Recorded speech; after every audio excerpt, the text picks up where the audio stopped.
Make the ground shake.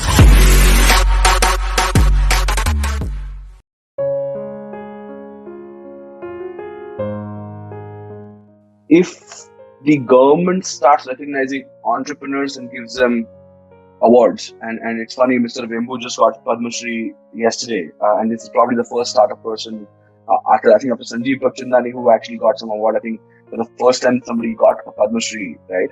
Now, what happens is that if we start celebrating entrepreneurs, right, automatically the society will say, hey, I need to be like this person. But if we celebrate only artists or actors or whatever, the problem is it's zero sum. There can be only one best actor for the year, but there is no such thing as best entrepreneur because there can be 500 unicorns in one single year also. And I think that fundamentally changes the society's shaping in some ways. I'll give you one interesting example. I was once in Portugal and observed that there are usually cemeteries outside the church, right? But in Portugal, there was an unusual thing where there was one cemetery, one grave inside the church. So I asked that, hey, who is this person? And they're like, oh, this is one of Vasco da Gama or one of these explorers who were given special status to be inside the church, right? So what does inside the church mean? That you are so high status. So exploration was valued so much because the kings wanted more people to become explorers. So if you look at the history, these explorers were funded by the kings to find more pastures, to become more wealthier. And they wanted some of these guys to take on these voyages and kind of figure out new territories to get more wealth, right? And systematically, it created this culture of going after these people and giving them status by just putting them inside the church. Created so many explorers in that country, right? That it became the status-seeking game over there, right? So you could actually tweak this thing and apply it to yourself. For example, what do you celebrate, right? Like, for example,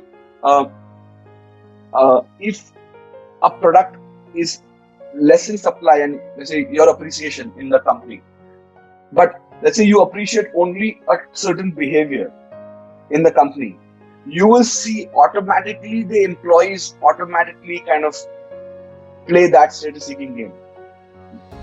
And it applies to a nation, applies to a country, applies to a family, right? Where you will see, hey, what kind of appreciation gets you an applause. Now, there's a problem to this, that a lot of people think that they have to applaud everything about their kids. Now, that confuses a kid, that which is really the status-seeking game, because they seem to be getting applause for everything, and does not create a sharp progress a lot of times for them.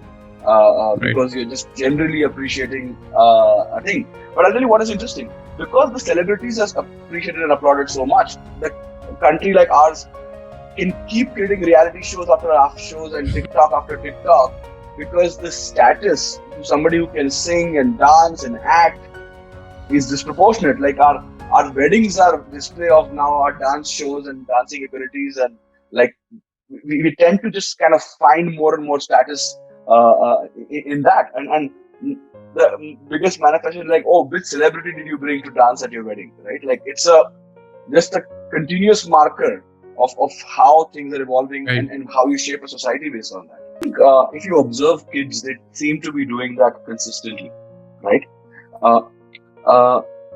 As a kid, one version of getting status is getting this new compass box which has magnets and all of that, and suddenly every kid thinks that you are a cool kid, right?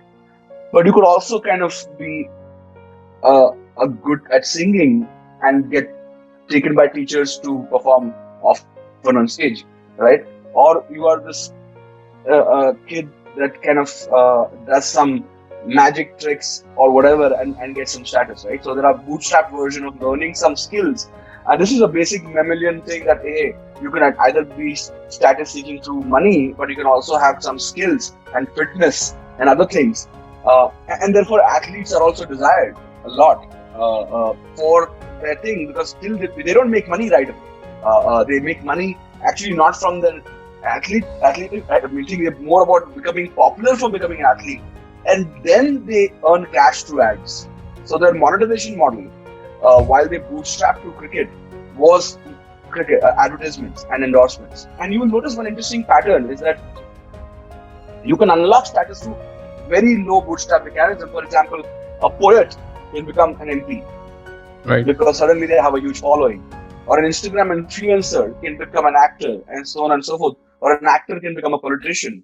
But I've seen one interesting thing that I've rarely seen politicians trying to become a poet. It's like the ultimate status that you're going for is to be able to control people and have power and have a say to change fates. I've rarely seen politicians saying, "Oh, I'm an actor," right? It seems to be the final status point where you could unlock status through any ladder in life. You can be poet, actor, businessman, whatever.